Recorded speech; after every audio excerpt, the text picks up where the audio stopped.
సొంత నియోజకవర్గం పిఠాపురంలో టూర్ వేసిండి ఇయాల ఏపీ చిన్న సీఎం పవనాల్ సారు. మున్సిపల్ హైస్కూల్ మైదానంలో పెట్టిన సంక్రాంతి పండుగ సంబురాలల్లా మా సంబురం కొద్ది పాల్గొన్నాడు. సార్ వస్తున్నాడని తీరు ఏర్పాట్లు చేసిర్రు. పవనాల్ సార్ కూడా అన్ని తిరిగి చూసుకుంటా మస్తు హల్చల్ చేసిండు. ఆదివాసీ మహిళలు తీమ్సా డాన్స్ ఏత్తుంటే సార్ కూడా హుషారు చేసిండు కొన్ని స్టెప్పులు.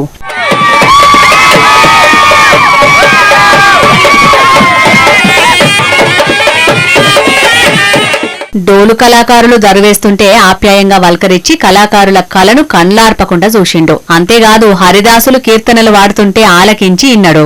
లంబాడీ మహిళల్ని నోరార వల్కరించిండు. హస్తకళల ప్రదర్శన మొత్తం తిరిగి చూసిండు. స్వయంగా చేయితోటి రాత్నం తిప్పి నూలు కూడా వడికిండు. వీణ తయారు చేసే కళాకారుని దగ్గర కాసేపు కూసోని ముచ్చట్లు పెట్టిండు. చేనేత మగ్గం కూడా చేత పట్టిండు. చేనేత బట్ట ఒంటికేసుకొని మస్తు ముర్షిండు.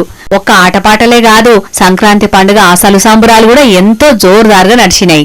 బుడ్డపోరగాళ్ల మీద భోగి పండ్లు పోసి దీవెనార్తులు పెట్టిండు. గోమాతకు పూజలు చేసి పట్టు వస్త్రాలు పెట్టి పచ్చగడ్డి తినిపించిండు. సామూహిక సీమంతాల కార్యంలో కడుపుతోటున్న ఆడోళ్లకు పండ్లు బహుమానాలు వంచిండు. ఇక అటెన్క పెట్టిన పీఠికాపుర పండుగ సంబురాల సభలకు గిట్ల మాట్లాడుకొచ్చిండు సారు. వాళ్ళ ఏరియాలోకి వెళ్ళకూడదట, వాళ్ళ నియోజకవర్గాల్లోకి వెళ్ళకూడదు, కానీ మనం పనిచేస్తున్న నియోజకవర్గాలకు చేదన కలగచ్చు. అంటే వాళ్ళకి అర్థం కాదు ఏంటంటే నేను సన్నగా కనిపిస్తానో మెత్తగా కనిపిస్తానో తెలియదు, కానీ నా గట్టిదనం వాళ్ళకి తెలియదు. అంటే మీరు మొండి పట్టు పడితే మీరు గొడవ పెట్టుకోవాలనుకుంటే నేను సంసిద్ధంగా ఉన్నాను, ఎప్పుడైనా గొడవ పెట్టుకున్నాను.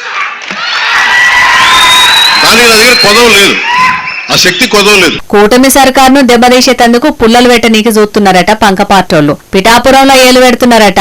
అట్టిగా గెలికితే తప్పుడు ప్రచారాలు చేస్తే తాటదిత్తా అన్నట్టే చెప్పుకొచ్చిండు సారు. ఇక అంతకంటే మొదలు 211 కోట్ల ఇలువగల్ల అభివృద్ధి పనులు కూడా షాల్ చేసిండు. ఇక సంబురాలన్నీ ఒడిచినాక పట్నం అంతా తిరిగి కనబడ్డలందరినీ వల్కరించుకుంటా వాళ్ళ ఆపతి సాపతి అరుచుకున్నాడు. మస్తు సంబరపడ్డారు పబ్లిక్. ఫోటోలు కూడా దిగిర్రు. మొత్తానికైతే పిఠాపురానికి సంక్రాంతి పండుగ ముందుగానే వచ్చినట్టయింది చిన్న సీఎం పవనాల్ సార్ రాకతోటి.